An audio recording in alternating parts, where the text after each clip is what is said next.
몽골 한복판, 고비 사막 끝자락의 유목민 마을에서 한국과 똑같은 말투를 들었습니다. 말끝을 흐리는 방식, 어른 앞에서는 조용히 고개를 숙이는 예절, 심지어 고기를 나눠주는 순서까지 한국과 똑 닮은 문화가 존재하고 있었습니다. 그저 우연이라고요? 그럼 그 마을의 한 노인이 제게 남긴 이 말은 어떻게 설명하시겠습니까? 우리는 옛날 바다 건너 따뜻한 남쪽에서 온 말을 배웠다네. 전 세계 7천여 개의 언어 속에서 단어는 달라도 감정의 구조가 같은 경우는 거의 없습니다. 하지만 이곳에는 한국의 정과 놀랍도록 닮은 감정 언어가 살아 숨쉬고 있었죠. 이건 단순한 문화의 유사성이 아닙니다. 기억의 파편이 이어진 흔적. 어쩌면 우리가 잊고 지낸 뿌리일 수도 있습니다. 그리고 이 이야기를 들은 순간 당신도 그 연결 속에 있다는 걸 느끼게 될지도 모릅니다. 바로 지금 그 사연을 들어보겠습니다. 그 전에 잠깐 좋아요와 구독은 큰 힘이 됩니다. 도저히 이해할 수 없는 감정이었습니다. 분명 수천 킬로미터 떨어진 땅인데 그곳에서 느껴지는 말투, 행동, 그리고 사람들 사이의 정서가 마치 제 고향 한국 같았거든요. 안녕하세요. 저는 뉴질랜드에서 언어 인류학을 전공한 연구자입니다. 이름은 제임스 박이라고 합니다. 영어식 이름과 한국식 성이 공존하는 걸 보시고 혹시 궁금해하실 분들도 있을 텐데요. 제 어머니는 한국분이시고 아버지는 뉴질랜드 출신이세요. 다만 저는 뉴질랜드에서 태어나고 자랐기 때문에 한국말은 어릴 적 어머니와 나눴던 대화 말고는 거의 쓰지 않았고 한국이라는 나라 자체도 그냥 엄마의 고향 정도로만 알고 있었습니다. 그러던 어느 날 제 인생을 바꿔놓을 하나의 프로젝트를 맡게 되었습니다. 그건 바로 몽골 고비 사막 인근의 유목민 마을에서 사라져가는 구슬어 조사였어요. 이 프로젝트는 세계언어보존연합과 공동으로 진행되었고 저는 담당 연구자로 선정되어 현장 조사를 나가게 되었습니다. 물론 처음엔 큰 기대는 없었습니다. 오히려 막막했죠. 오지 중에 오지, 인터넷도 안 되고 전기도 일정 시간만 들어오는 곳이니까요.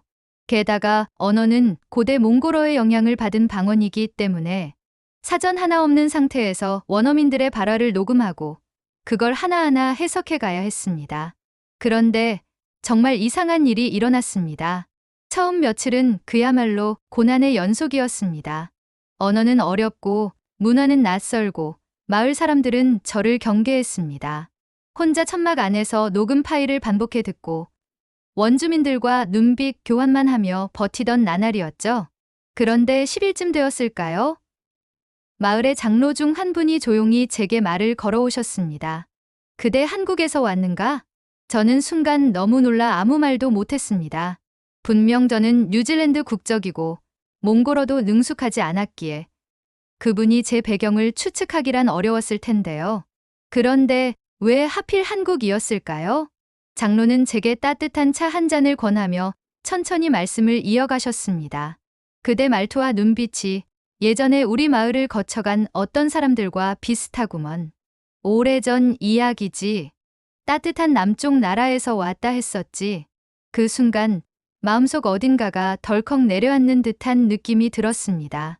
이후 저는 그 마을 사람들과 점점 가까워지게 되었고 유목민들의 일상에 더 깊숙이 들어가게 되었습니다.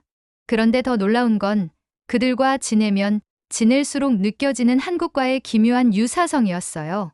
처음엔 단순한 문화적 우연이라고 생각했는데 점점 그 수준을 넘어서는 뭔가가 있다는 느낌을 지울 수 없었습니다.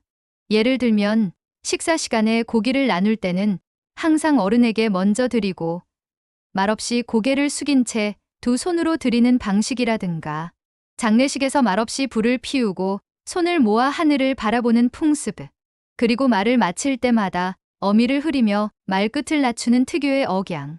이 모든 것이 제 기억 속 어머니의 고향, 한국의 풍경과 너무나 닮아 있었습니다. 저는 더 이상 단순한 연구자의 눈으로 이 문화를 볼 수 없게 되었고, 이 유사성의 이유를 밝혀야겠다는 생각이 들기 시작했습니다. 어쩌면 제가 찾고자 했던 건 단순한 문법, 구조나 언어의 뿌리가 아니라 기억의 언어, 그리고 그것을 잊지 않고 살아가는 사람들의 마음이었는지도 모르겠습니다. 그날 이후 저는 달라졌습니다. 단순히 언어 구조만을 채집하던 연구자의 시선을 벗어나 그들이 사는 방식을 있는 그대로 체험해보고 싶다는 욕망이 커졌습니다. 저는 마을의 남자들과 함께 새벽에 가축을 돌보러 나가고 여자들과 함께 양고기 국을 끓이며 음식을 나누는 시간에 참여하기 시작했습니다. 그리고 그때부터였어요. 정말 이상한 장면들을 계속 마주하게 된 건 하루는 저녁 무렵 마을 사람들이 하나둘씩 모닥불 주위로 모여 식사를 하던 중이었습니다. 한 소년이 고기를 잘못 썰어 웃음을 샀는데 그의 아버지는 소년의 손을 가볍게 두드리며 이렇게 말했습니다. 다른 이보다 먼저 먹으려 들면 고기보다 욕을 먼저 삼키게 된다. 순간 저는 멈칫했습니다. 이 말, 저는 어디선가 분명히 들어본 기억이 있었거든요. 아니, 정확히 말하자면 비슷한 의미를 담은 표현을 어릴 적 어머니에게 들은 적이 있었습니다. 밥상머리에선 말보다 마음을 먼저 담아야 한다. 전혀 다른 언어, 전혀 다른 민족, 전혀 다른 대륙인데도 그 가르침의 방식은 어째서 이렇게 닮아 있는 걸까요? 더욱 이상한 일은 장례식에서 벌어졌습니다.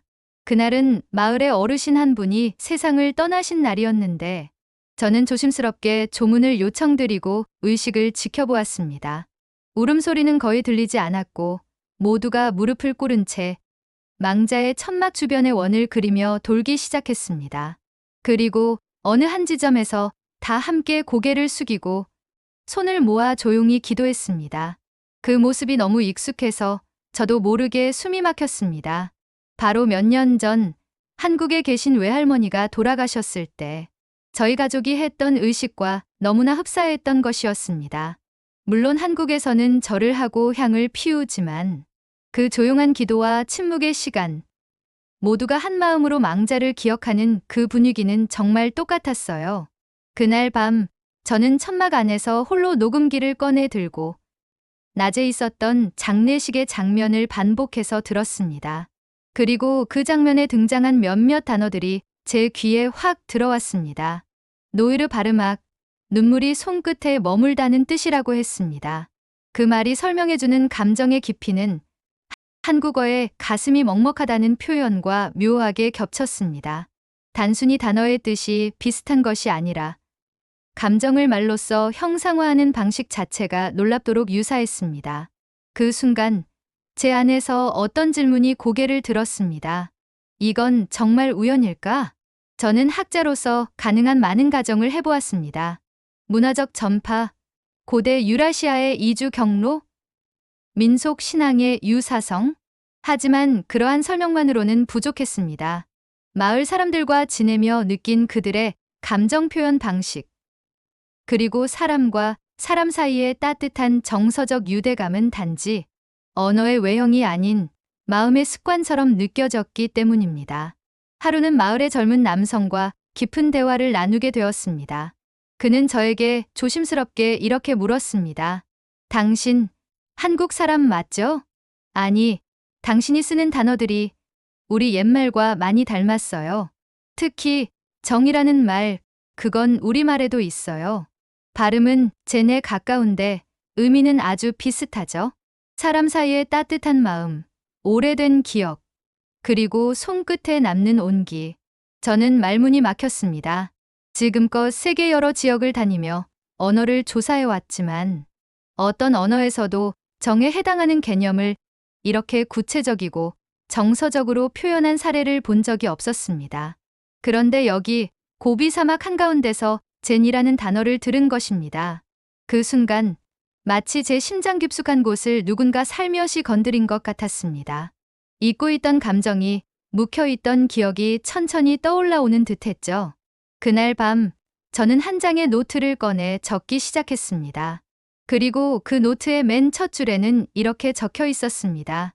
말은 흩어지지만 기억은 이어진다. 며칠 전 마을에서 오래된 천막을 정리하던 중이었습니다. 저는 장로님의 허락을 받아 낡은 필기장 하나를 발견하게 되었고 그것이 저를 다시 한번 충격 속으로 몰아넣었습니다. 그 필기장 속에는 고비 사막을 지나간 여행자들의 기록이 손글씨로 적혀 있었는데요. 놀랍게도 그중 한 페이지에는 분명히 한글로 적힌 문장이 있었던 겁니다. 나는 이 땅에서 오래된 한국의 그림자를 본다. 말은 다르지만 마음은 같았다. 정은 언어를 타고 넘어온다. 이 글귀를 발견한 순간 저는 주저앉고 말았습니다. 수십 년, 어쩌면 수백 년 전 이 땅을 지나간 누군가가 저와 같은 감정을 느꼈고 같은 언어로 그것을 기록해 두었다는 사실이 너무도 생생하게 다가왔기 때문입니다. 손글씨는 번져 있었지만 그 감정은 지금 제 마음속에 또렷하게 살아났습니다. 정말 이건 단순한 우연일까? 아니면 우리가 잊어버린 어떤 연결이 실제로 존재했던 걸까? 그날 이후 저는 거의 매일 밤 천막 안에서 잠을 이루지 못했습니다. 머릿속에선 수많은 추측이 오갔고 가슴 속에선 이상하게도 그리움에 가까운 감정이 피어났습니다. 그건 고향이 그리운 마음과도 달랐고 학문적 호기심과도 다른, 마치 오래전 헤어진 친구의 이름을 잊었지만 얼굴을 보면 눈물이 나는 그런 감정이었어요. 그러던 중 다시 한번 저를 송두리째 뒤흔든 일이 벌어졌습니다. 마을 사람들과 함께한 식사 자리에서였습니다. 그날은 특별한 날이었는지 양을 통째로 구워 나누는 의식이 있었습니다. 음식이 나오자 사람들은 서로 눈을 마주치며 고개를 숙였고 맨 처음 나온 고기 조각은 어린아이의 손에 쥐어졌습니다. 저는 의아한 표정으로 그 장면을 지켜보고 있었는데 옆에 앉은 한 노인이 조용히 설명을 덧붙였습니다. 아이에게 먼저 주는 건 우리 기억 속에 있는 예법이네. 먼저 먹는 자가 아닌 다음 세대를 기억하는 자가 주인이 되니까. 그 말을 듣는 순간 저는 온몸에 소름이 돋았습니다. 한국에서도 명절 때면 가장 먼저 조상에게 음식을 올리고 그 다음은 가장 어린 손자에게 떡을 먼저 쥐어주었던 기억이 떠올랐습니다. 세대를 잇는 방식, 음식을 나누는 순서, 그리고 그것을 통해 전달되는 정서까지. 그들의 언어는 다르지만 기억하는 방식은 너무나 한국과 닮아 있었습니다. 하지만 제가 겪은 결정적인 전환점은 생각보다 작은 오해에서 시작되었습니다. 마을의 한 아주머니가 손수 끓여주신 국을 먹다가 저는 실수로 젓가락을 바닥에 떨어뜨렸습니다. 순간 주위가 조용해졌고 아주머니는 저를 똑바로 바라보며 짧게 말씀하셨습니다. 그건 소홀히 대한 증거요. 그 말을 들은 저는 큰 충격에 빠졌습니다. 단순한 실수였는데 소홀히 대했다는 말에 당혹감과 함께 마음이 상하기까지 했습니다. 어쩌면 그간 제가 이 마을과 너무 가까워졌다고 착각했는지도 모릅니다. 여전히 저는 외부인이며 이들의 문화는 제게는 낯선 타자라는 걸 느끼는 순간이었죠. 하지만 다음 날 그 아주머니는 조용히 제 천막을 찾아오셨습니다. 그리고 말없이 새로 만든 젓가락 한 쌍을 내미셨습니다. 대나무로 손수 깎은 것으로 손잡이에는 작은 문양이 새겨져 있었습니다. 외부인에게 주는 젓가락은 처음이요. 당신은 말이 아니라 마음으로 듣는 사람이니까. 그 말을 듣는 순간 저는 울 뻔했습니다. 제가 어제 느꼈던 소홀히 했다는 말의 의미는 단순한 꾸짖음이 아니었습니다. 그건 관계를 맺고 있다는 표시였고 당신도 이제 우리다라는 정서의 방식이었음을 저는 늦게야 깨달았습니다. 그제야 저는 확신했습니다. 이건 단순한 언어의 유사성이 아니라 감정의 구조, 그리고 기억의 방식이 유사한 것입니다. 그리고 그 뿌리는 어쩌면 수천 년 전 바다를 건너갔던 누군가의 발걸음에서 시작된 것일 수도 있다는 상상조차 두려운 확신이었습니다. 그날 밤 저는 다짐했습니다. 이 모든 유사성을 글로 남기겠다고. 그리고 그 첫 문장은 이렇게 적었습니다. 우리는 말을 길게 하지 않아요. 대신 오래 기억하죠. 고비 사막을 떠나던 날 하늘은 유난히 높고 맑았습니다. 천막 안에서 함께 웃고 울던 사람들과 마지막 인사를 나누는 순간 제 가슴속에는 설명할 수 없는 무거운 감정이 일렁였습니다. 작별이라는 단어가 이렇게 무거운 적이 있었던가 싶었습니다. 장로님께서는 제게 작은 보따리를 건네주셨습니다. 그 안에는 손수 짠 양털 목도리와 한쪽 끝에 손글씨로 적힌 문구가 담긴 1000조각이 들어 있었습니다. 그대의 말이 그대의 기억이 되고 그대의 기억이 다시 우리를 잊게 하기를. 그 문장을 읽으며 저는 그동안 제게 일어났던 모든 일들이 단순한 연구 과제가 아니라는 것을 다시 한번 깨달았습니다. 이곳에서 느낀 따뜻한 정, 익숙한 문화, 그리고 기억의 언어들. 그것은 어쩌면 누군가가 먼 옛날 따뜻한 남쪽 바다를 건너와 남긴 작지만 확고한 흔적이었을지도 모릅니다. 뉴질랜드로 돌아가는 비행기 안, 저는 한없이 긴 생각에 잠겼습니다. 이제 어떻게 해야 할까? 이 경험을 그저 논문 몇 장으로 정리하고 끝낼 수 있을까? 아니었습니다. 저는 이미 돌아올 수 없는 강을 건넜던 것이죠. 그리고 그 답을 찾기 위해 저는 한국행 비행기에 몸을 실었습니다. 몇 년 만에 다시 밟은 인천공항의 바닥은 따뜻했습니다. 새벽녘 지하철을 타고 도심으로 들어오는 길. 유리창 너머로 스쳐가는 풍경 속에서 문득 고비 사막의 초원이 떠올랐습니다. 익숙하고도 낯설지만 왠지 눈물이 날 만큼 반가운 풍경. 서울의 거리에서는 사람들의 빠른 발걸음과 커피를 들고 지나는 직장인들, 그리고 출근길에 서로 조용히 인사를 나누는 모습들이 제 눈에 들어왔습니다. 모두가 무심한 듯하지만 문득 서로를 배려하는 작은 몸짓들 속에 저는 고비에서 느꼈던 정의 흔적을 다시 발견할 수 있었습니다. 그렇습니다. 정은 단지 과거의 유물이 아니었습니다. 이곳 한국에서도 여전히 살아 숨 쉬고 있었어요. 다만 우리가 너무 익숙해져서 때로는 미처 깨닫지 못하고 있을 뿐이었죠. 저는 곧바로 언어학과 민속학 관련 교수님을 찾아가 이번 여정에서 겪은 일들을 차근차근 이야기했습니다. 처음엔 교수님도 믿기지 않는다는 표정을 지으셨지만 제가 가져온 기록과 음성 자료를 듣고 난 후 한참 동안 말없이 창밖을 바라보셨습니다. 제임스 씨, 이건 큰 발견입니다. 우리가 잊고 있던 연결고리를 찾아낸 걸지도 모르겠네요. 꼭 논문으로만 끝내지 말고 더 많은 사람들과 나누어 주세요. 그 조언은 제 인생의 방향을 결정짓는 한마디가 되었습니다. 저는 한국에 머물기로 결심했습니다. 이곳에서 잊힌 기억을 이어가는 작업을 계속하기로요. 고비 사막에서 느꼈던 그 따뜻한 눈빛, 젓가락을 건네던 손길, 소년의 떨리는 목소리로 전해 듣던 제네 이야기, 그리고 한국의 골목골목에서 마주치는 작은 친절들, 아무 말 없이 건네는 따뜻한 미소들, 이 모든 것들이 이어져 하나의 이야기를 만들고 있다는 사실을 저는 이제 확신할 수 있습니다. 그래서 저는 요즘 조용히 책을 집필하고 있습니다. 주제는 바로 기억하는 말, 연결된 마음입니다.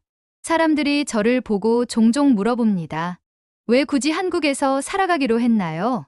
왜 그런 고생을 사서 하시나요? 그럴 때마다 저는 웃으며 대답합니다. 말은 짧지만 기억은 깁니다. 제가 이 땅에서 받은 기억을 이제는 저도 이어가고 싶거든요. 그리고 혹시 이 영상을 보고 계신 분들 중에 어딘가에 남아있는 작은 따뜻함을 잊고 살아가고 있다면 다시 한번 주변을 천천히 둘러봐 주셨으면 좋겠습니다. 어쩌면 당신 곁에도 바람을 타고 전해진 오래된 기억 하나가 살며시 손을 내밀고 있을지도 모르니까요.